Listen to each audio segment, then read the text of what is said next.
Good morning. Thank you so much for joining us today for the LMSD ISC's March Roundtable. A sincere thank you to our guests. We have today LMSD's Student Services Department, Kimberly Fraser, Director of Student Services and Special Education, Dr. Lauren Walker, Supervisor of Student Services and Gifted Education, and Dr. Stephanie Graziozi-Hibbs, Supervisor of Student Services for Counseling, Testing, and Holistic Supports. It's a lot of titles. Okay. A lot of work. You can also view our last month's ISC Roundtable with Director of School and Community Relations, Amy Buckman, as well as any of our past roundtables on our ISC YouTube channel. In welcoming you all today, I'd like to remind everyone that as we shift this program to a more cooperative and interactive form of communication, we ask everyone here, both those in the room and those on Zoom, to treat all of our guests with the utmost respect and appreciation for being here. This meeting, as with all of our roundtable meetings, will occur in the spirit of cooperation, open communication, and mutual respect. In order to enable our participants to equitably ask questions, we ask that when you're called upon to ask a question, you only ask one at a time. You can always ask a second question after others have had their turn to ask first. In addition, we'll be allowing those on Zoom to ask questions throughout the meeting, and their participation will be coordinated by our Vice President of Communication. Also, we want to remind everyone that due to the nature of today's roundtable, we ask you, if you're asking a question, to please leave out any sensitive personal information about your child, as this is a public forum and it is being recorded and will be posted online. We want to protect your child's privacy.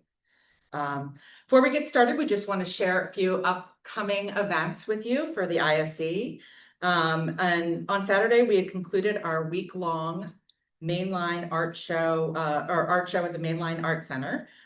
This annual show is held in partnership with the district and featured the artwork by many incredibly talented students from our 11 schools. Individual pieces were chosen by each school's art teachers, and they were celebrated at an opening reception and admired all throughout the week. We wish to express appreciation for the dedication of all of our arts teachers and for the continued partnership and support of Dr. Ranelli and the LMSD administration, and also to our own board member, Wendy Lias, who did a fabulous job planning and running this event. Nominations for our You Matter Award have closed, and I'm happy to report we have over 130 nominations. Committee is hard at work reviewing all of them, and I can tell you there's some very tough competition. Winners will be announced at our administration luncheon on May 5th.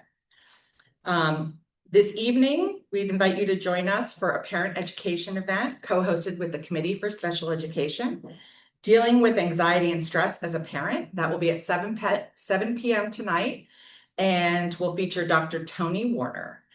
Participants must register online, and the webinar information will be provided. Registration will remain open all throughout the event, so there's no such thing as joining too late.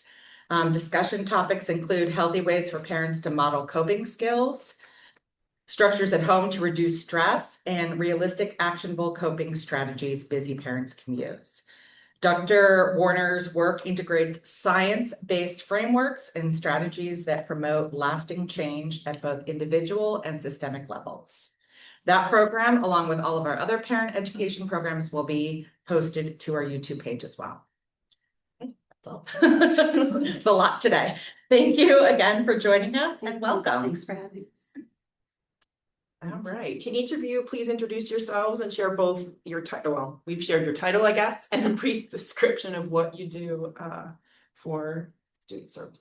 Yeah. So I'm Kimberly Fraser, Director of Student Services and Special Education. I actually started my career as a special education teacher, so my heart is definitely in supporting students with disabilities and their families. In my role, I oversee our entire department. So it's the special education piece of it. And then it's the work of this team here with me today, which is health services, our clinical team, our school psychologists, our school social workers, our counselors, and gifted education as well. Steph Graziozi-Hibbs. My title is Supervisor of K-12 Counseling, Testing, and Holistic Supports. Yes, a long title, but pretty descriptive. So I oversee and supervise all of the school counselors, K through 12. As far as testing goes, I'm the district assessment coordinator for the Keystones, the PSSAs, and PASA. I also supervise the administration of our school-based SATs and PSATs that we do. And then the holistic piece is more of like our general program, but I also oversee any students that need to go on homebound instruction due to a medical need, or they might be homeschooled. That paperwork comes to me, and I review those packets. So that's kind of my role. I'm Lauren Walker, Supervisor of Student Services and Gifted. So I oversee our school psychologists, our school social workers, our nurses, and our gifted program. So it's a little bit of different directions there, but within that is our clinical team. So our clinical team is considered the social workers and psychologists. But also Steph and I work together for our district crisis team and crisis response, so risk assessments, threat assessments, and school safety overall. So it's a lot of moving parts, but. Thank you. Many families in our district are aware that there's student services department, but they may not know what it all includes. Can you explain what student services means in our district specifically and how it supports the students? Yeah, so I think we are like the umbrella, right? Every single student in the district is touched by student services and the work that we do on our department. So you've heard us each talk about some of the individual places. Our health services team, that's our student services department. Our counselors, our school psychologists, our school social workers, our students that have specialized support plans, whether you have a gifted IEP, an IEP, or a 504, that all falls under student services. We also, as Walker mentioned, we also have a lead role in crisis response and how we support students and staff and our families when there is a crisis situation. So it's our team that has a really lead role in that in terms of thinking about how we support as we're impacted by that. I'll say that every single student's impacted by student services, and within our entire student body, 45% of our students have some type of specialized learning plan. So when I mentioned our GIEP, our IEP, our 504, 45% of students have a plan. And so that's a pretty large number, and it's our team that kind of supports with the oversight and management of those plans as well.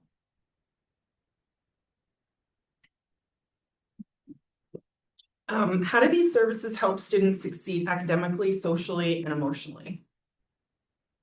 I mean, I can answer a little bit of that when I think of school counselors. Those are kind of like the things they need to do is hit on all those points. So whether that's helping students set up some academic supports that we already have embedded during the regular school day. I think about our elementary counselors who are spending a lot of time teaching kids about emotional regulation.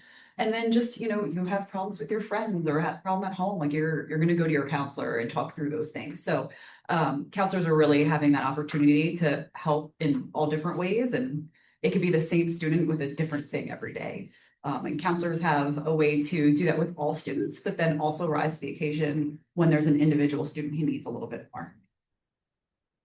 And I can expand on that in terms of our school social workers. They're also there for that social and emotional support for our students, but also to connect families with outside resources when that's necessary, and kind of serve as that liaison to some of our community resources. And then academically, from a school psychologist perspective. So our school psychologists don't only do evaluations for special education. They're there in our emotional support groups, our autistic support groups, and things that happen within the school building. And they're also consistently consulting with regular education teachers, even just on sort of regular education interventions and teams within buildings, beyond that special education process, just to support students academically, behaviorally, and otherwise. I would say there's a lot of times that our team members are the trusted adult for a student. And we think of counselors, but there's also a lot of students that it's actually the nurse that is their trusted person that they go to. And so it's a lot of times because of the work that our team members do, they become the trusted adult for a lot of our students, which we don't take lightly in terms of the importance of students having a trusted adult they can go to. And I would just add to, like, when you brought that up, I was thinking the same thing. I should have spoke to the nurses as well, because I mean, we do have students who are dealing with like a new diagnosis of diabetes, like as a young kid, and like, so that nurse really does, I mean, in that situation and in other situations, become that trusted person. And that's, you know, who they're going to in the building. And I think school nursing is like, people think it's, you know, like Band-Aids and ice packs, but it's so much more. And like and it was, when I stepped into this role, it was a little bit outside of my wheelhouse, but I've learned so much, and I have so much respect for our school nurses, and what they do every day for kids, because it's well beyond, I think, what most people think of as a school nurse. Great, thank you. Well, that kind of rolls right into our next piece, which is good, which is that student well-being is something we talk a lot about and hear a lot about. What type of social, emotional, or mental health supports are available in our schools? And how does that differ on elementary, middle, high school levels? We'll start with elementary. We have counselors in every building, and then also a wellness counselor. That's an additional staff member that's split among a few schools. They will go in and they'll pair with our librarian to deliver second step lessons, or the classroom teacher, and that'll be you know, it's a prescribed curriculum about social emotional learning. When you go to middle school, you'll have still more counselors. And in high school, same thing, but we also have wellness counselors, one at each high school. So there's plenty of opportunities for students to get, you know, classroom instruction. That can be something about emotional regulation, but as you get into the older grades, it might be more about, you know, how to have healthy friendships and healthy relationships and consent as we're sending students off to college, you know, making sure they understand like what to do in these situations. And then it could be something that is more individualized where, you know, the counselor is really looking to help remove those barriers to learning. So if there is something where a student is struggling with mental health, they won't be providing therapy, but they will be providing maybe some support during the school day and maybe collaborating with an outside provider to make sure that the language or their coping strategies they're using is, you know, is coherent across both settings. So that way, whatever a student is working on outside of school, they come into school, they're having trouble getting back to class, that counselor knows, you know, what are those things I can say or prompt them to do so that way they can get back to English. So it's kind of the counselor role. I know you can speak to social workers and school psychologists, but counselors do a lot of classroom and then bring it into individual. So I would say our social workers do some individual check-ins with students in the manner in which a counselor would. Again, as I spoke to before, they're also working on that connection with outside resources. But our social workers also step in sometimes and participate more sort of in the special education realm in emotional support groups that are more specific to our special education students. But they're integrated within those groups. So when they have those individual check-ins, they're able to build that relationship with the student. And then, you know, see that through more in the group setting, and also be a trusted adult within the building if something's going wrong for any of those students during the day. I think the other thing that people don't like see too is that our student services department takes a lead role in professional learning connected to topics that relate to wellness. And this year, you know, like by way of example, like over the years, we provided professional learning on trauma sensitive practices, on suicide prevention, things that teaching staff, how can you respond to a student that may be experiencing some difficulties. And so the work of our department is also equipping all of our staff members with some basic skills and strategies to be able to support students. Just a follow-up question on the social workers. They working out of administration or in the individual schools? How does that? So we have them split. So we don't have like one-to-one social workers the way we have like a counselor in every building, but we do have a counselor or a social worker in both high schools and one in every middle school. And then there's 2 additional social workers that sort of like split between the elementary schools. One of our social workers does have an office here, but then spends like one day, and so her week is just like bouncing around. But those social workers are available to kind of bounce around those elementary schools regularly. But again, all our middle schools have one-to-one, and there's a social worker permanently at both of our high schools. So you touched on this a little bit, but how do students and families kind of connect with counselors if they need help specifically? And as far as communication from the counselor to the family, you know, is what happens or talked about within the counseling session, is that automatically reported to the parents? Like, how does that communication happen, particularly, I guess, at a middle school, high school level? So if you need to reach out to a counselor, you can just go to Find My Counselor on our website, and then and it'll tell you who the counselor is for your student based on alphabet or grade level. And you could just email or call. So our counselors are used to parents reaching out. It's expected. And when you're talking about confidentiality, is what we typically share is, you know, as long as, you know, you're not hurting anybody, nobody's hurting you, and you know that there's that safety piece that we won't share. But usually we're partnering with students to have these conversations and kind of, you know, role playing. What could this be like? Do you want to tell your parent together? But there are situations where like legally we can't share the information. But if there's ever a risk of safety, that's kind of that's the bottom line. Like you will have to share in that situation. But I mean, from my experience as a school counselor, I've almost always found a way to get the student to share in a way that's comfortable, whether that's me sharing the information with their permission or us together talking to the parents. So our counselors have great relationships with students, and so they're able to get to that moment of like, hey, I think your parent here might actually be a support, you know, and walk through that. There is also times where it wouldn't be appropriate to share, and so counselors support them, and maybe can give information to a parent that might be a little bit more vague, but is it within those limits? But there's definitely communication with parents. But I would say usually kids are along with you for the ride anyway. And in your outreach to parents, is there something that happens in the beginning of the year or something where parents are made aware of how they can locate who their counselor is and also how to reach out and what situations are appropriate to reach out? Yeah, so there's always a back to school night. Those are always posted there. I know at the high school level, like the parents are coming in very often for those, you know, a ninth grade orientation. That would be a time where that evening event where you're going to see the students, the counselors up there, what their contact info is. At the elementary level, they're usually walking around during report card conferences. So like they're there. It's just a matter of you just shoot them an email or give them a call, and they'll be available for you.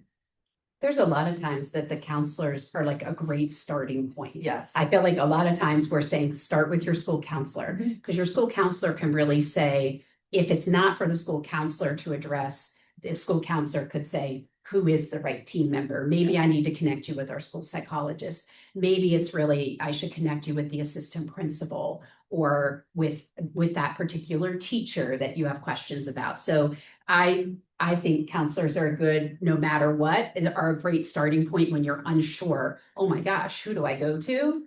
Counselors are a That's great absolutely place. who you should start with. Yeah. At all times. And they'll tell you, like, I'm not the right person, or you actually need to speak to the teacher about this because it's a curriculum question. They'll let you know, and they have way more knowledge, institutional knowledge, I think, than like almost anyone in that building. So because they touch on so many different things and so many different departments that through time, they just learn so much of like who the point people are. Right. I know that your department has various community partners, such as Mobile Crisis. And who are other partners of yours? And you could speak more about Mobile Crisis. How do you interact with them? So mobile crisis would be one. So because we have our own sort of district level crisis team, we do handle the crises like within house, but we use mobile crisis as a resource for families. Like, let's say, you know, we recommend that a student go for a higher level of care assessment. Parent takes them for that assessment. Mobile crisis is there in the hours that we're not, right? So we often connect with them to check in with families who may need that support after hours, like after our staff go home or maybe over the weekend. Mobile crisis is something that information that we provide to families rather frequently, just as like, again, an outside resource when we're not available. It's not typical for them to come into our buildings though, as we typically handle those situations on site. In terms of community partners. Can I say one thing about mobile Yeah. crisis? Oh, sure. It's actually, just to say, it's through Montgomery County.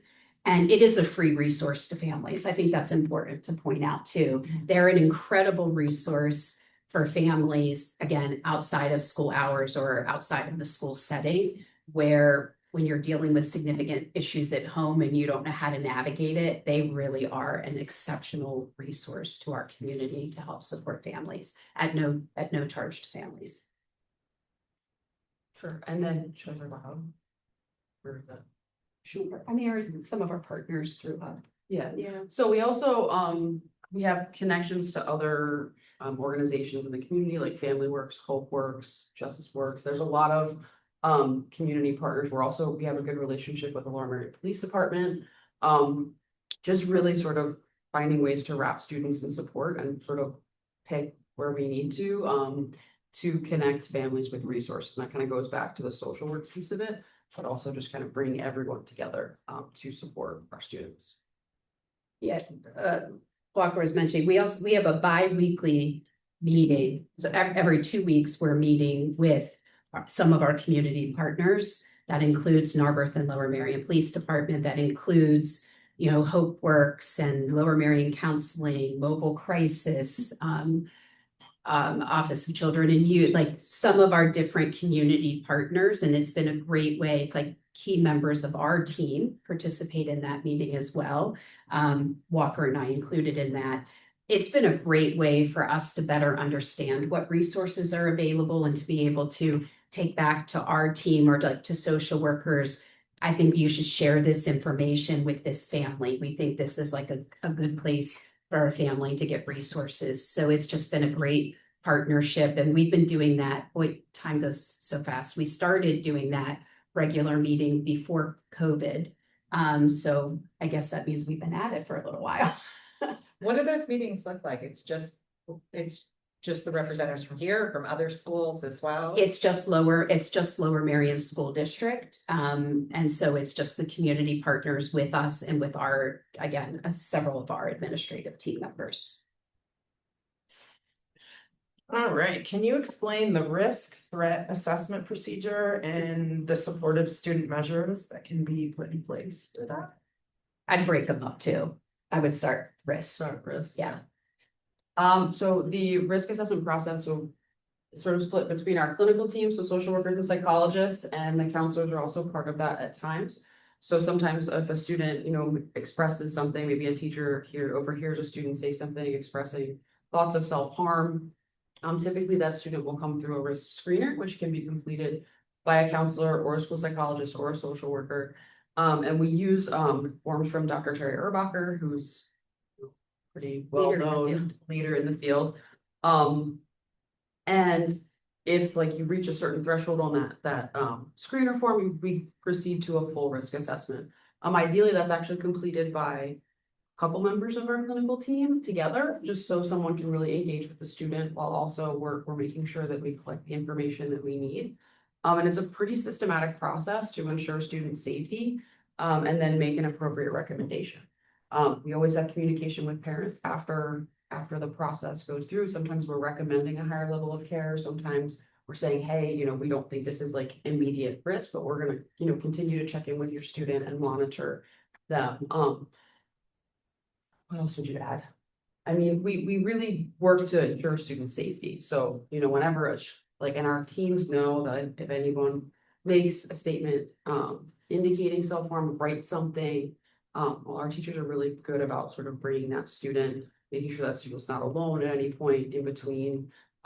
We find out that information and when we complete that assessment and really figure out how the student's doing.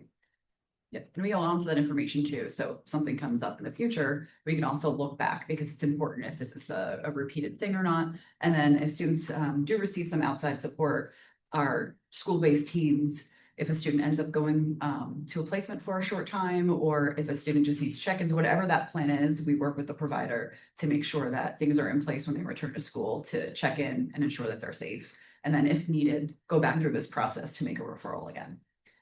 That's where it's really helpful when parents and guardians give consent for our team to be able to speak directly with the private providers. That's just really helpful to make sure that we're all on the same page about what might be happening, for a student at that given time, what supports are in place? Are we using consistent strategies? Like, it's just really helpful for that triangle of like family, outside provider, and district to all be on the same page, and working collaboratively is really important. One thing I share with families, sometimes families aren't comfortable giving us consent to speak. And, we also offer to families, like, if you prefer and always want to be part of the conversation and not have conversations happening without parents and guardians, we're happy to make that accommodation if you allow the dialogue to happen. Because again, I think it's just important in supporting students. How do you handle the stigma that some parents feeling by exposing what might be happening with their child to the school if their school isn't aware of it as of yet? What I would share with families, and certainly weigh in on your end too. It's just, if we don't know what's going on, it could come up in a way that's not best for students, right? And so we may see a student that then makes threats of self-harm, and we don't have any idea of what's going on. So we're trying to figure it out in the moment, where if we had some additional information, maybe there would be some supports we could put in place, or some simple as maybe like a check-in every day to check in with a student. But if we don't know, right, we don't have the ability to then say, how should we be supportive of the student in this environment? And so thinking about like wrapping supports around students, it's always helpful if we know. And I always think in conversations that I've had with families, when they're nervous about this information being shared, just reminding them that they actually have a lot more control in this, and sharing like where our limitations are, and that they ultimately have consent. If there's always that safety threshold where we might have to, move forward with something, but making parents understand, if you don't want us to talk to your provider, then we won't, but here are some other options. But making parents know that at the end of the day, it's their child. They're going to make decisions on behalf of their child, but we all have the same goal for kids to be safe and happy. And so just trying to partner with parents in that way, because it's really scary if it's your child who is expressing this. It must be terrifying. And you don't always have control about how your kids are feeling. So if you can have some control over what happens next, I think it's helpful for parents.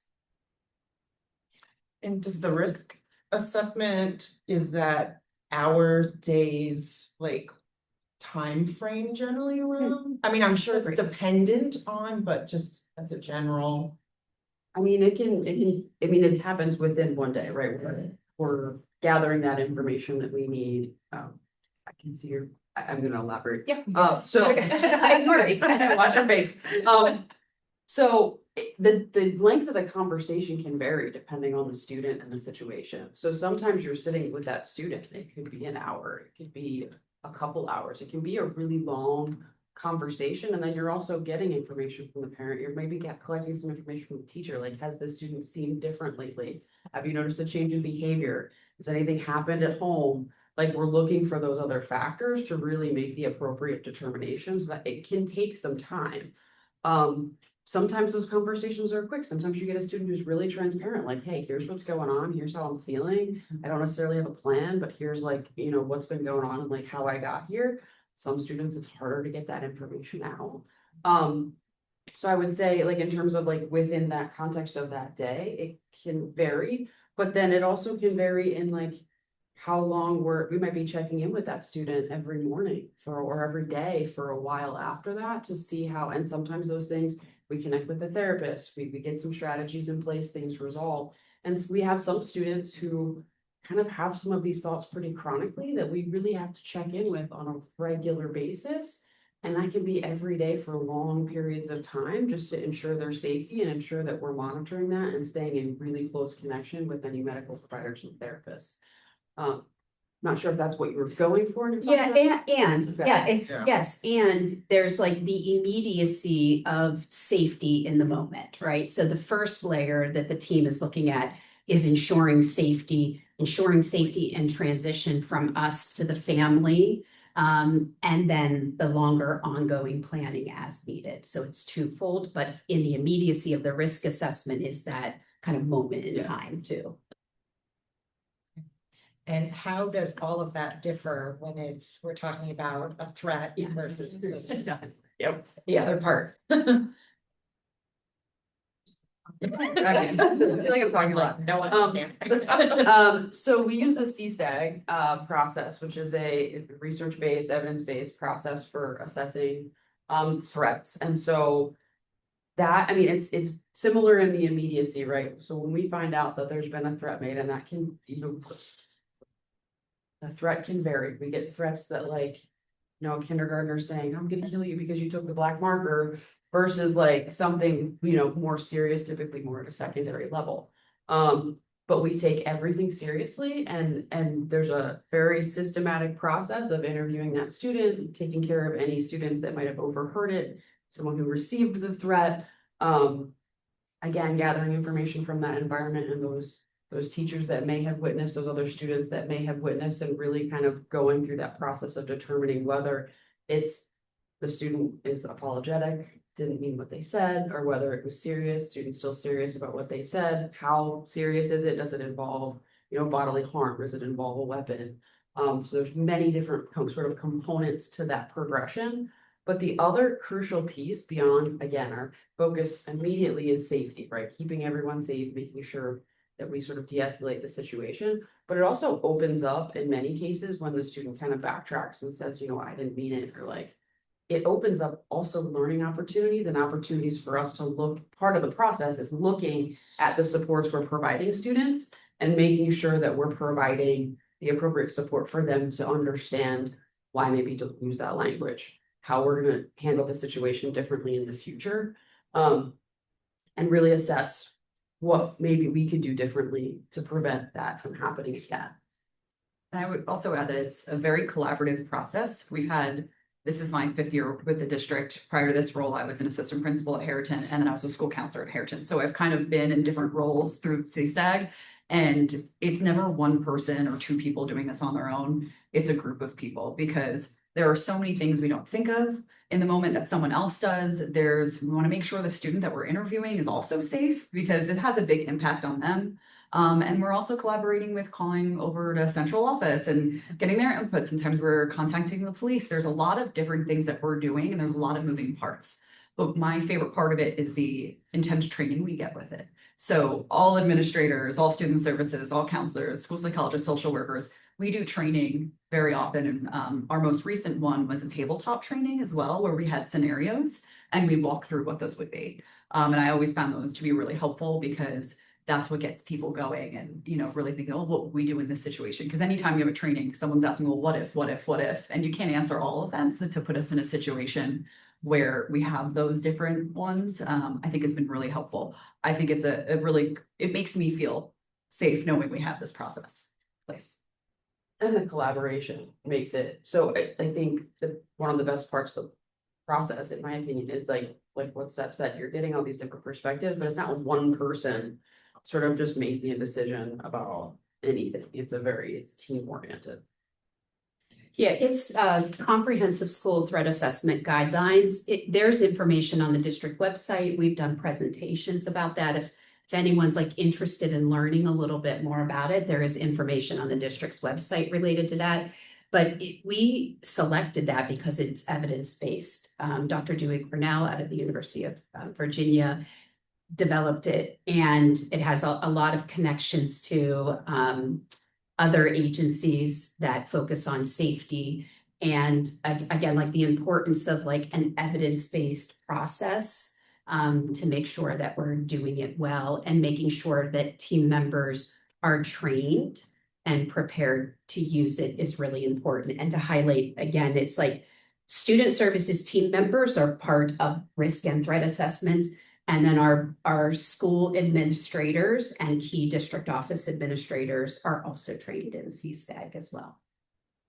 Just sort of curiosity, I know with the phones and the internet, some of these things and interactions will be going on outside of school hours, outside of school devices.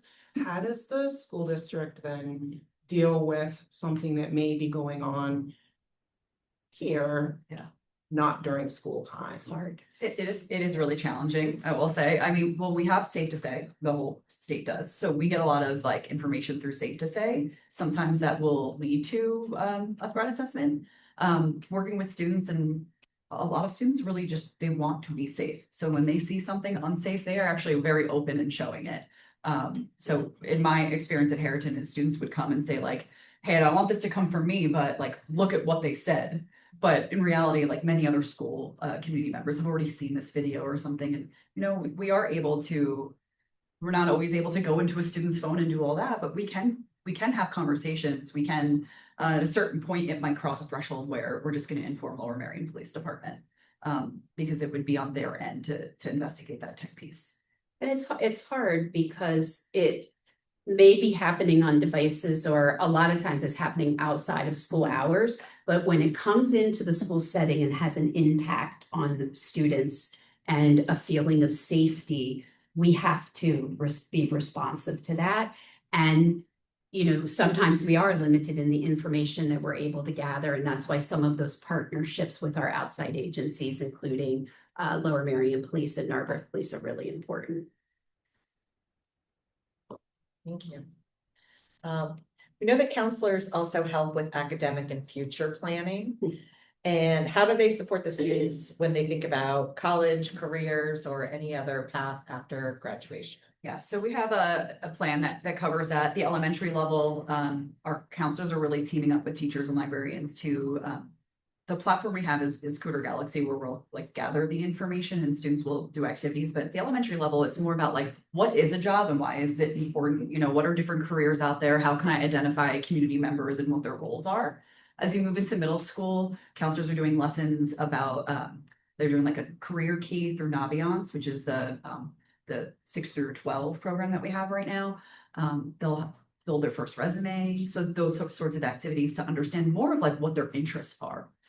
I mean, it goes into like high gear once you hit high school. 9th grade right off the bat is, let's make a SMART goal. Like, how do we develop goals? How do we make them measurable, attainable? And we'll do pushing classroom lessons for that. And then it kind of evolves there. There's a career symposium every year where we bring in community members to talk about their careers. We have virtual college fairs. We also have college reps come in. We also have, it's not always college focused. There are, when we have like that career day, we want people who don't have a traditional pathway of like, this is what you do, then you go to college. We want to hear about like, well, why didn't you go to college? You know, what skills did you need and how did you gain them for the career path that you do have? So we try to bring in diverse voices and experiences. And so with those lessons, the counselors had more information about what strengths are, what abilities are, what interests and careers are out there, and help students kind of match them. And then from there, go into the college admissions process, or, you know, searching for careers. And counselors are very heavily involved in the college search and admissions process. We have planned parent nights. There's a lot of parent programs. They're all listed on our website. They range from offering college savings planning for K-8 students all the way to how to apply for our seniors and how to get financial aid through FAFSA. So it's a very comprehensive system. You kind of, I think by senior year, I think some parents might be sick of us, but the counselors are doing a lot of programming. Can you just talk about, we have school counselor and then you have your career and Yeah. college readiness counselor. Yeah. So can you talk about that for a little bit? So we have a college and career readiness counselor at each high school. So they don't have a traditional school counselor caseload, but they still have all the exact same training. They are school counselors. So they are able to help us in other areas, but their focus is on that college and career piece. So every junior has a meeting with their school counselor to talk about, what do I want to do after high school? And often our college and career counselors will join those meetings. They will be the ones taking the lead on like the AP exam, the SAT exams.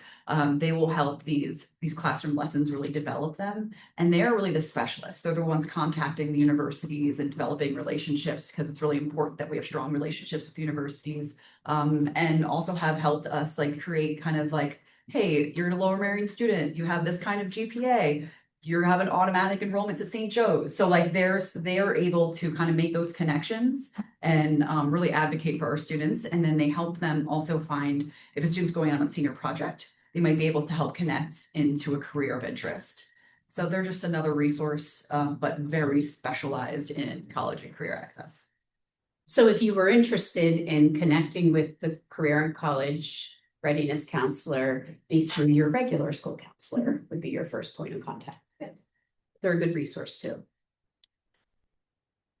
Shifting a little bit here, how are students identified for the gifted programming and what types of learning opportunities or programs are available for students identified as gifted? Sure. So students can be identified for gifted anytime between K and 12. Every time we do sort of the gifted 101, I get that question, like, can We it do only get that happen a in lot. second grade? Yeah, we do. No. So the referral can come from teachers and it can come from a request from parents.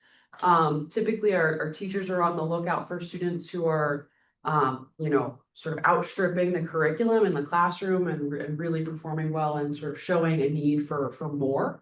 But again, parents can also request it because it's ultimately through an evaluation process. Our counselors will do screenings for gifted throughout the year based on teacher referral or parent request. The parents can also request an evaluation for gifted. In second grade, we do a universal screening. So any child who has not already been evaluated as part of a separate evaluation within that school year will be screened, and we use the Naglieri, which is a sort of quick and it's a predictive measure of sort of reasoning skills. And so it gives us kind of an idea of which kids we might want to put forward through a full gifted evaluation. Now, we get those Naglieri results.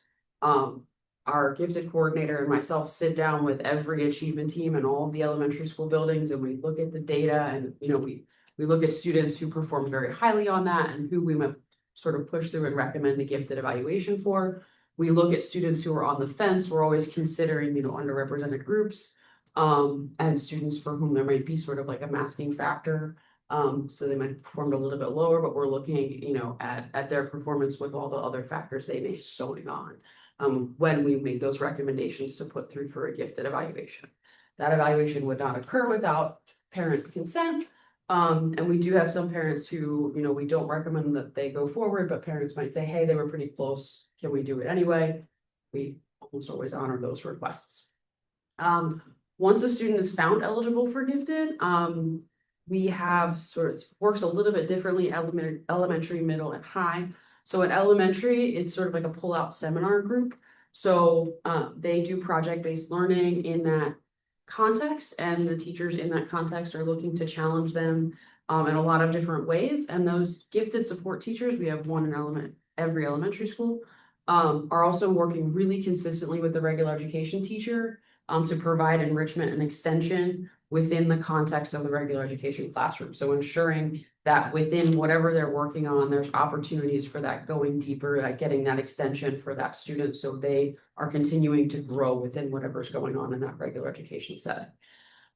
In the middle school, there's still that project-based seminar, but it's built into the schedule. So whereas in elementary, it's a pullout that's scheduled, like any other pullout, in middle and high school, it's built in as a class in their schedule. So same idea that gifted teacher is still that resource, that project-based learning. We're doing all sorts of different things in there to, enrich, extend in a lot of different topic areas and explore areas of interest. But there's still that really consistent involvement of the consultation with the regular education teacher to ensure that that challenge and extension is happening specifically in the child's areas of strength across their school day. I think a lot of times when we're in conversations with families, like I find myself saying a lot, like, it's a fair question to ask your classroom teachers, what are you doing to differentiate instruction? What are you doing within the classroom when you see that my child, how is my child performing? And when you see that my child is going through the content very quickly and is sitting and waiting, like, what do you do within your classroom setting to extend the instruction? It's important for families to know what's happening in the classroom as well. Students who have gifted abilities are not just, gifted learners during the time that they're with their gifted support teacher. They have those strengths all the time. And so again, like our gifted support teachers really do spend a lot of time in consultation also with general education teachers. And so I think it's a good question that families can enter into the conversation with their classroom teachers. What answers have you seen come from teachers? Like, what are some of the examples of ways that the general classroom teachers would enhance? Yes. I start fill in my gaps. So one example, so if we take like a reading situation. So a lot of teachers will have like sort of, it's normal in any classroom, right? You're not gonna have a bunch of learners that are on the same level with reading. So there might be like a broader lesson, but then those students might be splitting up into groups and doing different things at different levels. And kind of grouped with peers that are going to kind of push them a little bit further. And then that teacher, most effective teachers I've seen are like sort of moving from group to group to ensure that whatever, challenge and push is happening in each of those settings. And then what those activities look like might shift each day. In a math situation, again, you're gonna have a variation of learners in each group. There might be extension activities or like follow-up questions or challenge questions that are provided. One of the things our gifted teachers do is provide a lot of resources to classroom teachers. So maybe they finish that activity and they're moving on to something that's still addressing maybe the same topic, but taking it deeper into application, deeper into like a more challenging way of applying that skill. That is some of what I get from teachers. Kimberly, you want to add anything to that? No, that's it. And it's like thinking about, it's well said, like instructional materials, instructional activities, and how that's kind of, how are you assessing when a student needs to move to that extension, and then what's provided once you reach that point. And a lot of times it's like sort of about just asking those deeper questions, or like higher order thinking questions, like especially I think of like an elementary activity, like you might get through like the content of it and then like pushing that student, like, how would you see this apply to, fill in the blank? And there's different ways to do that. So like, and if you have different students in your class that are interested in different aspects of something, you might take it in a different direction. But that's what I see our teachers doing. There is a lot of, in our district, we're fortunate, there is a lot of also opportunities just naturally within our curriculum for extension to occur. And I think where we see it a lot, that's maybe the most pronounced, is when you get to high school and you have all of the different options to really take challenges on and take higher level classes and extend your learning that way. There's just, and that's available to all students, whether you're identified as needing gifted support services or not. So there's a lot of curricular pieces that are already built into, support with challenging students appropriately. Can you just elaborate a little bit more on how you make sure you're reaching all students from different backgrounds, if perhaps like English isn't their first language, beyond the second grade general assessment? Are there other ways throughout time to make sure you're reaching everyone? Sure. So, I mean, as I said, our teachers are always, collaborating and bringing students forward that they see as sort of outstripping the curriculum or showing signs of strength. When I was a psychologist in the district and I was, at BlackRock, I had teachers periodically coming to my door. I was like, is so-and-so like, and they would give me a student name. Like, I think we need to look at like, because they would just see these strengths in the students. So it can happen at any point. Again, a lot of those secondary roles typically come from teachers who see that strength, and that it might be in a particular class where that the student is just excelling and digging deeper and deeper and deeper. I'm sorry, the other piece of your question was, if someone does not have English as their first Oh. language, are there other ways to? of course, yeah. So we have had ELD students who are evaluated for gifted. What we would do is look more at we looked at like nonverbal reasoning, because we've had some students come in who are extremely bright, who are English language learners. But we're always looking to cater the assessment to the student. And some of the conversations that I've had with the psychologist too is like talking about, cultural weighting of assessments, like especially when we're looking at underrepresented groups. Like there are certain assessments that, students of color tend to do more, like not as well on, just like based on the research. And so what assessments are we using, and just having that awareness of like the assessment batteries we're using and what the impact of any like cultural and linguistic weighting may be. Is there an adjustment then after looking at that? So there's not like a numerical, like it's not like a perfect science, right? It's a like our psychologists do with any evaluation, like or any practitioner, we're looking at the whole picture.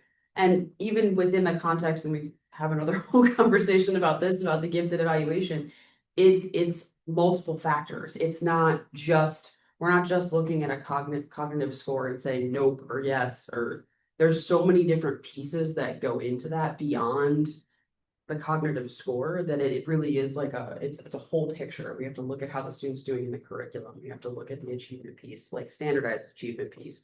We're looking at creativity, higher order thinking, feedback from the teacher, all sorts of things when we're making those determinations.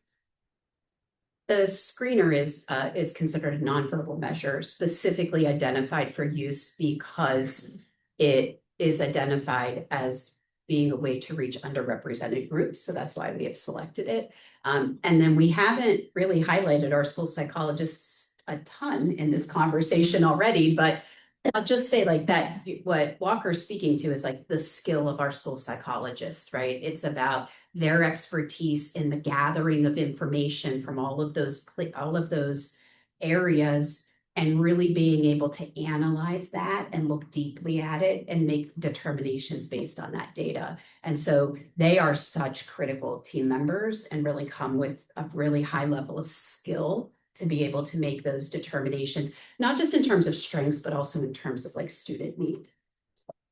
So then do you use a different IQ test for students of color or of ethnic background, or are you just using like the nonverbal piece within the same test to try to kind of equal out the biases in some of these tests? It's not a scripted decision. So there's a lot of different, so we have many different cognitive batteries that are all kind of seeking to assess the same thing. And there might be a multitude of factors that go into your selection of an assessment, and then a multitude of factors that impact your interpretation of that assessment. So I might select a battery for a student similarly, like even if I'm looking at like a special education student, because I think the student will engage more with this one, just the way that it's structured. This has got more manipulatives. This is going to get them in a little bit more. I might be selecting a nonverbal. But there's also ways of interpreting those assessments that like pull out those factors. So like straight up WISC, the Wechsler, which is like a pretty go-to assessment. There is like a high level of cultural and linguistic loading on the verbal components of that, but you can also pull out a nonverbal score. So, but is there still some cultural weighting in that? Some would argue yes. So then you're kind of considering that. So, and within any one of those batteries, there's a sort of a way to break it down, and look at additional factors and pull out certain scores and calculations that again contribute to that bigger picture that the psychologist has been looking at when we're making the determination. And just like we said, for like classroom teachers should be able to talk to like how they're differentiating. School psychologists are able to speak to why did you select those measures? So if a family has gone through the evaluation process with their child and wonders, well, why did you do this? Or what does this mean? I mean, it's complex. School psychologists are skilled at being able to explain the why behind it, and really helping families to understand like why they selected what they have to utilize. Great, thank you. Okay, many families have heard the term IEP. What is an individualized education plan, and how does it support students, and how does the district work with families throughout the process? It's a loaded question, lots of things in there. I'm going to start very basic and then let Walker, you're nailing it. You're right. Talking a lot. An IEP is an individualized education plan. So in order to be eligible for an individualized education plan or IEP, a student has to have a disability. And it has to be a disability that falls under the Individuals with Disabilities Education Act and PA School Code. But it's the 13 categories of disability, and it has to fall within that under one of those disability categories. The other layer to that is it's like presence of a disability and whether or not a student needs specially designed instruction to support with that disability. So does the student require instruction and skills that fall outside of the scope of general education to be able to address their needs and make meaningful progress? And so those are the things we're looking at when we do an evaluation to determine, is there the presence of a disability, yes or no? If there is the presence of a disability, does the student require again, direct instruction outside of regular education to meet those needs. Students may have a disability and have a 504 plan, which means they need accommodations only, or an IEP, which is accommodations and direct instruction. Right, so to build on that, so the evaluation is what kind of like leads to eligibility for the IEP, and so that's where the school psychologists come in. And again, so we're looking at that assessment to completing the assessment, which may involve the psychologist, it may involve a speech therapist, occupational therapist, physical therapist. We have like a range of related services that may also be included in that. The goal of that entire evaluation is to, again, identify the eligibility. But the bigger piece of that is if a student is eligible, to identify needs. And so we have those disability categories, but really what ends up driving the IEP is the identified needs. So at the end of that report, psychologist is putting together all that information alongside these other providers if they're involved in that process. And it boils down to like a list of strengths and needs and recommendations. And that is really what drives and builds or helps the case manager, special education teacher build the IEP. And so whatever the needs were identified, that's what will be targeted with that specially designed instruction. So the IEP will include goals to really target those skills for improvement and outline how that's going to happen. And then the SDI or specially designed instruction, there'll also be like accommodations and supports within the IEP that are also working to like, how are we going to support the student in meeting those goals, and what accommodations do we need to provide in the classroom to help that student find success and level the field for them. In terms of supporting families throughout the process, when an initial evaluation is like, that's the family is ideally supported by the teacher, the counselor may have been part of the referral process. The communication really throughout like the nitty-gritty of the evaluation will likely come a lot from the school psychologist in terms of walking the family through what the assessment looks like, you know, what the possible outcomes were. You know, when I was a psychologist, one of the first conversations I had, like, what can come out of this? Like, and like, as Kimberly said, it might be that your student's eligible for special education. We might be building an IEP. We might be talking about a 504. Maybe we get to the end of this and we don't think your student needs either. And we might be talking about how we keep going with regular education interventions, because that is where we think the level of need is for that student at this time. But that communication throughout the evaluation process mostly comes from the school psychologist. Once we get to the IEP, it's going to kind of turn over a little bit to the case manager. So the case manager kind of becomes your point person that is communicating with the family, explaining what's in the IEP, and then, you know, is really the one doing that communication from that point forward. And then every year, so once a student's eligible for an IEP, that team will meet at least once a year to kind of check in, say, hey, here's the goal progress. How are we doing? What changes do we need to make? What updates do we need to make? And then if you want to take it one step further, every 3 years at a minimum, we meet to talk about whether we need to do that assessment again to make sure the needs are still, like, have the needs changed? Are there any new needs? Can we remove any? Like, has the student met their goals? Like, are we good? The only exception to that is students with intellectual disabilities, and that's every 2 years for the reeval. A lot of numbers and timelines and things. It all, oh, go ahead. Yeah, Sorry, I was just gonna share that also every school has an achievement team. yeah. And a lot of times, like, students are brought up through achievement team, through our quantitative data of, like, you know, our assessment points or benchmark points, but also, you know, just teachers having a question or parents reaching out, and teachers can make referrals. And that's what we're saying, looking at a student where they are and then putting some general ed interventions in. So typically it's not a surprise for a parent when we reach the point where we're issuing a permission to evaluate. We've already had conversations. Your student likely was already pulled into a reading group by one of our specialists, or there's usually those points along the way. So I think it's really important for parents to know that, you know, it's usually not suddenly you have an evaluation, you had no idea. There's a lot of talking points before that through these achievement teams.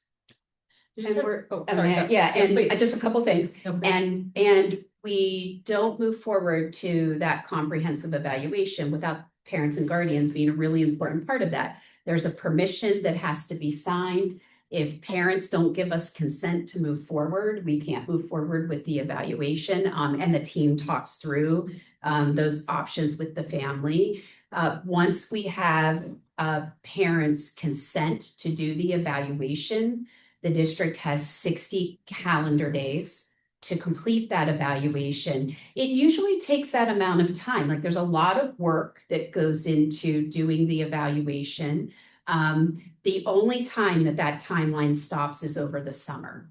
It's because we don't have, students aren't in session and staff are not in session. So legally the timeline stops during the summer break, but otherwise it's 60 calendar days from the time we receive consent from the family.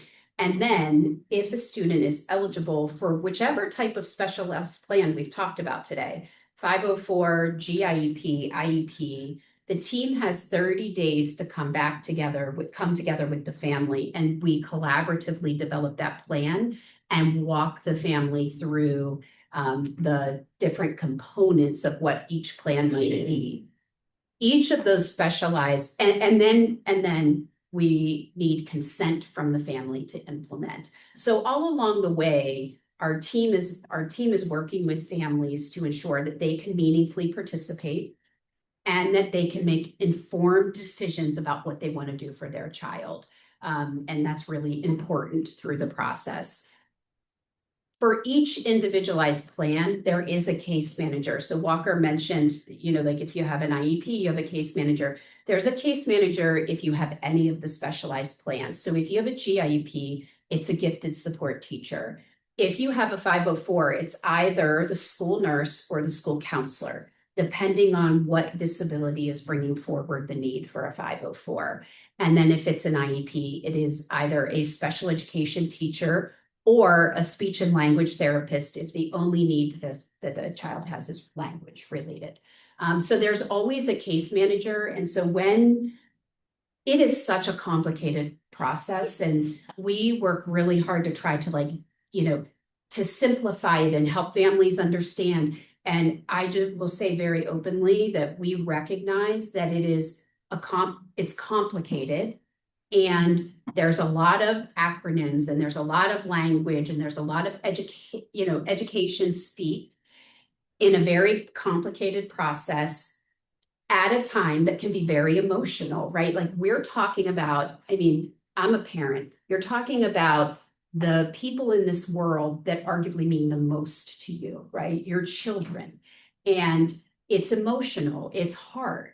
And so it's also recognizing the human side of that it's a complicated process for these beautiful beings that are the most important part of your life. And really having our team members be sensitive to that and be as supportive as possible to families through the process is really important to us.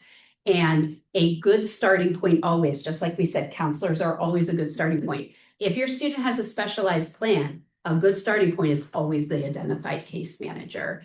And you should know who that is. Like at the beginning of the year, those case managers should be reaching out and connecting with families.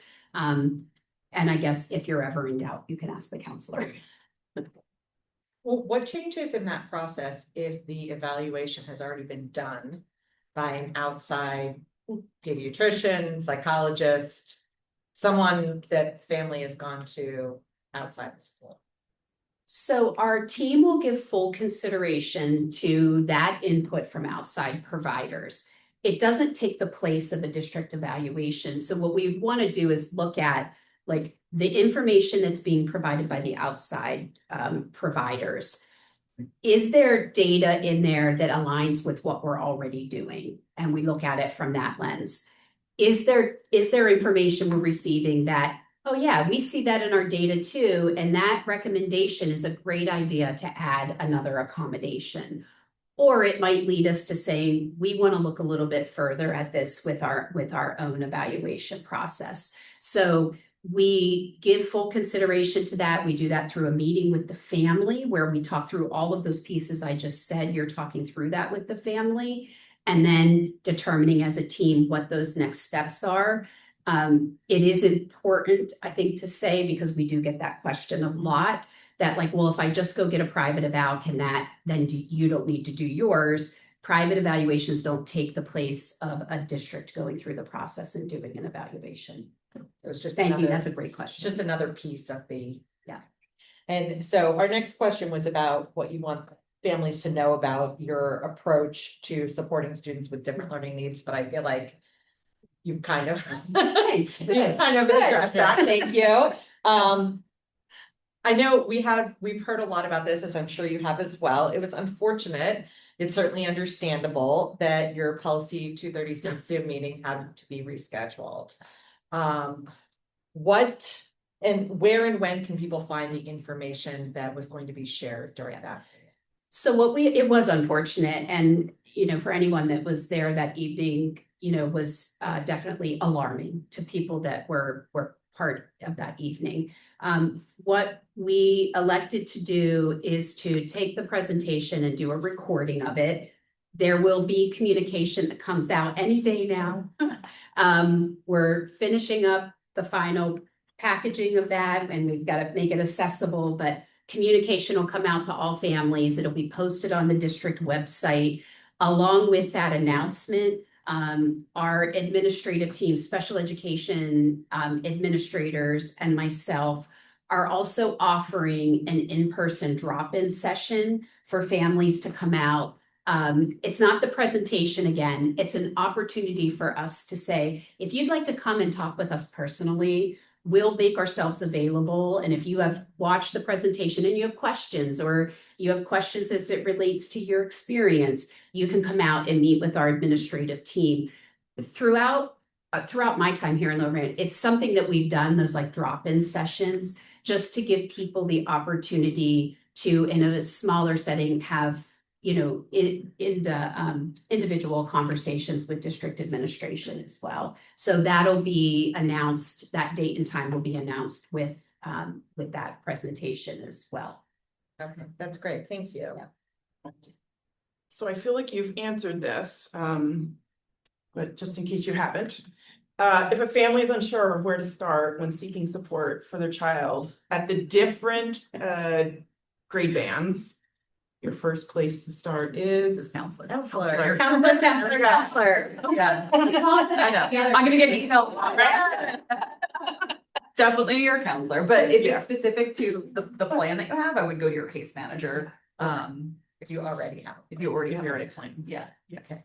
And lastly, what is one resource or support available in the district that families may not realize it even exists? So this is kind of student service, I don't know, as counselors, they do everything, so I'm gonna count it. But ask your individual school, like what in-school supports there are, because I think of, families that are going on to get like outside tutoring to support academics. We have so much in the schools that first ask what we offer. So for example, in the high school, I think a lot of people don't realize all the embedded supports during the school day. We have the Learning Center, which there's a teacher from every content area available in the library. So if you have a study hall or a free set, you can go see a teacher to get help with something. That's during the school day. We have Lunch and Learn. So there's a whole hour in the day that everything stops, and every staff member is available for at least 30 minutes during that time. You can go get help. And when you're trying to navigate all of your after school activities, all those other things, having that support during the school day, you can go to the Writing Center, you can get a tutor from National Honor Society. All these things can happen between 8:30 and 3:15. And then, so contact your individual school, even at the elementary and middle school level, to see like what is available during the school day or just right after school, something that can just, take the load off of families. And free. And free, yeah. Yes, I like that. Yeah. We do all this for free. Yeah. Okay, is there anything Would you else say- either of you wanted to add to that? I mean, you talked about social work. I think social workers maybe would be one that I'm not sure that there is prominent in people's mind, but are such incredible resources. And like, it's really our social workers too, that can work one-to-one with families on connection to outside resources and can be of support. Like, sometimes some of paperwork to get outside supports in place can be overwhelming, and our social workers will sit with families and help support with that. And so I think if I were thinking of one part of our team that maybe people don't realize are available to families, it would be our school social workers. And they are like detectives. Yes. Like they will find a way to like support you and help you with whatever you're like looking for. Yeah, they're pretty like tenacious about ensuring that they're supporting families in whatever way they can. And just a wealth And a lot of wealth knowledge. of knowledge about what's available to families outside of the school setting, which can be like incredibly helpful for families. It's great. Thank you guys so much. We're gonna open it up. We took a lot of time. You guys had so much great information. So you covered a lot of things, but we'll still open it up and see if there are questions. Are there no? Okay, no questions online in the room, Sarah? First, I just want to say thank you for everything you guys do. My middle school counselor was like, you talk about lifeline, she was like my arm through middle school, and so I just have so much respect. At that time, counselors did it all, there were no psychologists, there were no, it was all the counselors, so just has so much respect for the work you guys do. One question I have is, if a child received a diagnosis outside of the school, and the parents trying to decide if they bring that information to the school. Let's say right now the student is not having any issues at school. Does it make sense to wait until they're, like, if there's not an issue, why make an issue? What would be kind of the pros and cons of bringing that diagnosis into the school? And can you speak a little bit to the concerns some parents might have of the cons of bringing that diagnosis to the school? That's an excellent question. Do you want to start? I mean, Okay, I was gonna say, well, my first reaction is like, I'm thinking about like, okay, which diagnosis, which direction are we going? So Let's go with like ADHD. Okay, okay. Pick that one. Yeah, and I think we have a lot of students who get sort of outside diagnosis of ADHD. Sometimes parents are, you know, if it's their choice to seek medication, things like that. I mean, I respect a family's wishes to keep that to themselves, as, you know, if that's like so some people are more private about their medical information, totally understood. I don't see a harm in sharing it with the team, just so it's like on our radar and just so we can be on the lookout for things that may, you know, start to impact that student depending on grade level as well, right? So then I'm thinking, okay, so if we're talking about ADHD, maybe that student is cruising through second, third, fourth grade, middle school hits, now there's more teachers, now there's more to keep track of. So for our team to be able to just kind of like keep an eye out, even if there's nothing concrete, like in terms of like a 504 or anything like that, it's just more of like a awareness factor. Maybe it's just the counselor that's aware, but you know, and it also would depend on, so let's say, you know, as pediatrician, diagnosis of ADHD, with a couple recommendations for the classroom. That'd be important for us to know. Even if it's more of a like awareness measure, we might not see the need for it at this point in time, but it's in terms of just that ongoing collaboration. In terms of a con, you know, we're very careful, and we have a lot of students who have 504 plans, but we try to be really conscientious about like not over accommodating a student, because over accommodating a student can be just as dangerous as under accommodating a student. So we really strive to hit that line. So when we're looking at 504s and jump in, she's the 504 ways over here. We have to like have evidence of a disability that substantially impacts the child. So you may have an outside diagnosis of ADHD. If we don't see it, we're not going to over accommodate it. But again, that would just be on our radar if we start to see a child struggle, and then maybe we are crossing that threshold into like substantial impact, and we have that awareness, like, oh, this might be kind of hitting a little bit because now we've hit seventh grade and there are 6 teachers and not 3. Yeah, I also think that it's helpful to share with the school team, or maybe a few trusted members that you trust. You know, it doesn't always have to be every, you know, if your student's in middle school, it's not every teacher needs to be, you know, you could just be like, hey, counselor, like, just want you to know this has come up. We think maybe my child has ADHD. This allows the counselor to like, you know, say, okay, well, I'll keep an eye out. If I see anything on my end, I'll share it with you, right? But also, we can't assume that every parent has the same knowledge about what it looks like in a classroom. So it's really helpful for us to be able to share some things like, well, I know I've had parents be like, I just tell him what to do in the morning, and you know, he can't do anything. And I explain that multi-step directions are really challenging for students with ADHD. Maybe you can try doing this. So we might not see the issue at school, but we might have you know, a strategy that maybe would work for your family that we could share. So I always think it's worth sharing and just what you're comfortable with. And you can say straight up, like, I don't want you to do anything with this. I'm not seeking a plan yet, but I just want you to have a heads up and share any feedback you might have for me. And outside providers will often send forms for teachers to fill out to evaluate how they're doing in school. So when they're doing their evaluation, particularly a lot of times for like ADHD, they have that teacher input as well, because we want to see if that ADHD is there across settings. The one thing I would say, yeah, in addition to that is like, I also recognize that, like, I've worked with families who are very private and don't want that information shared, and we respect that. I think my advice to families that are like, I'm really hesitant to share, just stay aware of what's going on in the school setting, ask questions of the classroom teachers, just understand what's going, so that if it changes in a moment, right, that then you will know better when to share information with the school team. That's what I said. I mean, because we do have families that are hesitant to share, and I mean, we respect that and understand. One thing that I would say is really important to point out is that we do have a child find obligation. That's a legal obligation that every district team member has, that if we suspect a disability, we have an obligation to offer to evaluate for that and look at that.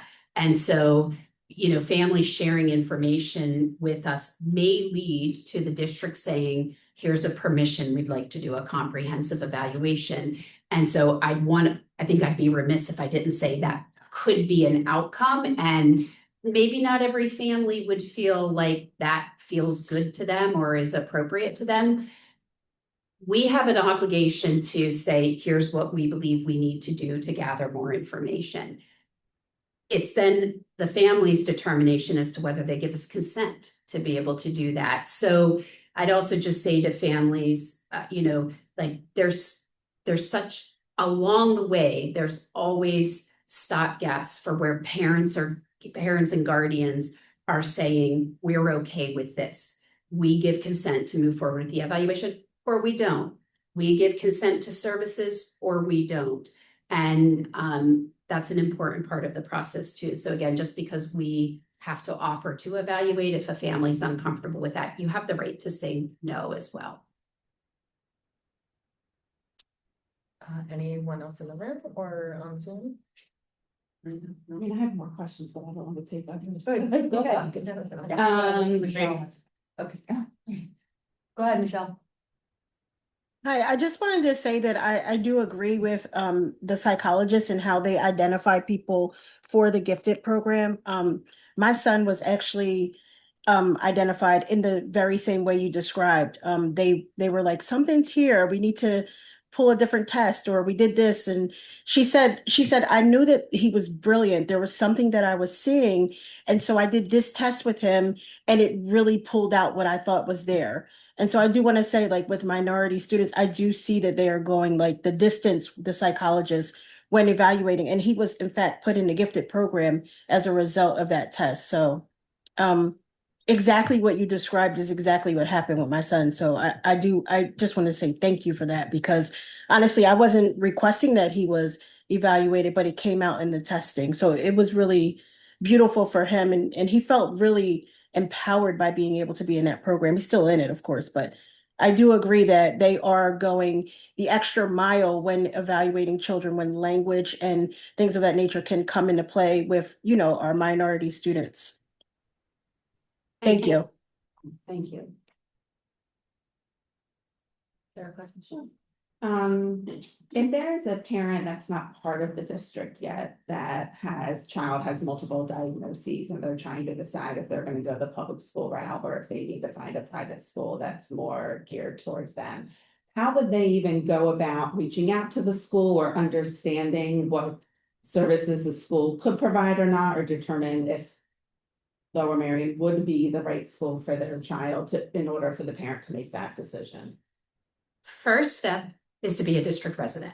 So I will say, like, we get a lot of inquiries from people from all over the world asking just that. We don't consult or advise Our district website offers a lot of information. And so we are often saying to people inquiring, your first step is to become a district resident. And then as a district resident, even if you're a district resident and you're electing to send your child to a private school, you still have the right to request an evaluation through the district. And so you go through the registration process for evaluation only. So the registration process is just to confirm that you're a district resident. And then you would say, I'm not interested in enrolling my child at this time, but I would like an evaluation. And then Walker and I get notified of that. And then the district moves forward with an evaluation. What that allows a family to do is to have that evaluation in here, like, okay, if I were to elect to attend, here's what would be in place for my child, and then you can make an informed decision. Okay. You have great questions. I just want to make sure. And I just want to echo gratitude. I have met all three of you and just very much appreciate the services that that our school district is able to offer. I know it's not always easy. Excuse me. But you had mentioned, I was listening in my car on the way in, that 45% now of students in Lower Merion School District are receiving services. That number's gone up from last I. No, it's a specialized plan. So you might be thinking about, like, we do often talk about the number of students receiving special education services. Right. That is generally in the past couple of years, 21 to 22%. Okay. And then it's around 10% of students, 9 to 10% who have a 504, Mhm. and then around consistently 13% of students who have gifted support student services. So it's 45% of the overall student population have specialized learning plans. Okay. So I'm glad, thank you. Because that I was like, whoa, that just shocked me. Yeah. A lot. So So but glad you I mean, I also clarified. know that some of the kids that might receive gifted education services also have other components wrapped Yes, into that yes. as well. But they're only in that number, they're counted once, so Okay. they're counted only one time within that, like 45%. Okay. Thank you for clarifying that, because that's a Yeah, really that was- important, That was a big jump. yeah, that's a really important. And my other, so you were talking about social emotional learning. The advisory program, that does not fall under you, does it? Is that, because it's very different at LM and at Harridan, and this has been like my plug that I haven't actually talked to Stu about in a little while, but like I thought like gifted services at Harridan are phenomenal. Like probably one of my favorite things that I've seen. And I would love to see that branched out like through advisory, but that would not come. I mean, it just seems like there's a little bit of an overlap, but The overlap you might see is, so advisory, I could speak more to heritage than advisory. That is, one person takes the lead in scheduling it, and different organizations might take advisory. So you might have Black Student Union doing a lesson during an advisory, or push out a lesson. Then you might have a time when counselors are doing an advisory, an extended advisory. Sorry, at the high school, once every 4 days, there's about like a 20-minute block where students go back to like their homeroom teacher essentially, and they'll push out different activities. Sometimes it's we're watching the RAM report, which is a news segment. Sometimes it's like an activity from a club presenting. Sometimes it's course selection. They're gonna get a little overview of like what to do. Counselors will often go there to do the reflections from, if there's career symposium, then that's right where they go and they pull up Naviance to do the reflection and to collect the artifacts. So it's everyone touches it. So it's not necessarily, it's definitely not it's student not like a services. curriculum. It is But not a it's curriculum. building administration that's yeah. actually deciding Exactly. what happens during that time. That's your question, Yeah. right? Yeah, so it's Yeah. building led. Okay. Right, Stephanie? Hi, guys. Thank you so much. This is really, really useful. I had one quick question for you to the point of how many students do receive some specialized learning. And you have teachers, say, in middle school, like Spanish or presentation, who are seeing tons of kids. you know, I know a student maybe with an IEP and a GIEP, that document could be like an 80-page long, very kind of legal heavy document. What efforts are in place to help those teachers get up to speed on the needs of so many students? And are there any efforts towards like some kind of an at a glance or like a one pager of SDI, like something that makes it actionable for them to get the info they need without having to dive into so many deep documents? Yeah, so the challenge with an at a glance, right, is just like every teacher needs to be aware of what a student requires in order to be able to access their education. And so they do need to be able to have access to those documents. We have an internal electronic sharing system so that if you have a student in any of your classes that have a specialized plan, you receive that plan directly from the case manager. And as that plan's updated, like Walker mentioned, teams are meeting at least once a year, sometimes more frequently than that. If a plan is updated, they get it, teachers get that like updated version of that plan, and teachers are required to implement the accommodations. I think what's most helpful in what you're asking is the role of the case manager. You know, our case managers, again, whether that's like your nurse, your counselor, your special education teacher, your gifted support teacher, they are supporting and consulting with all staff that work with the children on their caseload. And so they're meeting with teams, they're talking with teachers, they're helping teachers make sure they understand what's in those plans. And they're also a good resource when, you know, teachers are saying, how do I manage this? Like, how do I organize this within my classroom? The case managers can be an excellent resource for how teachers can do that. And can I talk about Yeah, UDL? yeah. Also Please. Universal Design for Learning. So UDL for short is another phrase you might hear. Our teachers have had training around it, and it's basically like, there are things that all students can benefit from. So I think of like providing, sometimes we'll see, you know, an accommodation of like providing instructions, you know, out loud and written, right? Maybe everybody can benefit from that. So a teacher might just do that blanket, right, for every student. And so they're not trying to pull out which students they know, which students have a plan that says it, but all students get it. And we think about it like ninth graders, structured notes, like guided notes would be helpful maybe for all ninth graders. So maybe they're just doing that anyway. So teachers are doing a great job of like, how can we help all students on these things? I recognize that some things are going to be very specific to a student. There's always going to have that. But just how are ways that we can reach all our students with kind of the way we structure our classrooms and the way we teach. So I think that's increased over recent years. Super. Thank you guys. Appreciate it. Okay. All right. Well, thank you guys so much. Having us. Sorry we kept you a couple of minutes over, but No so many great information. So thank you for being Thank you. Thank you.